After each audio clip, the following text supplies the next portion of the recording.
In a small village lived a little girl named Neelofar. She was quiet and often felt like she was not good at anything.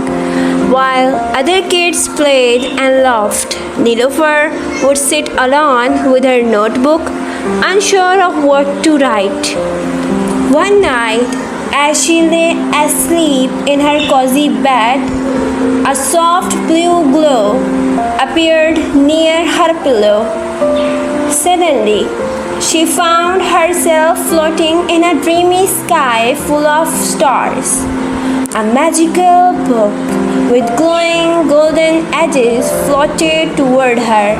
It had kind eyes and a warm smile. The book spoke gently.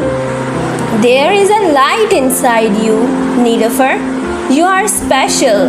Just believe in yourself.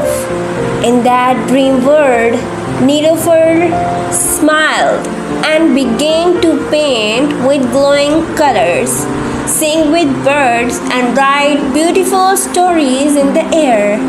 The sky around her filled with rainbow trees, flying books, and music notes.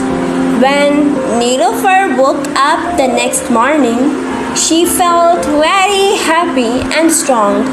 She picked up her notebook with confidence and smiled because now she believed that she could be anything she dreamed of. Moral: every child is special. You just have to believe in your light.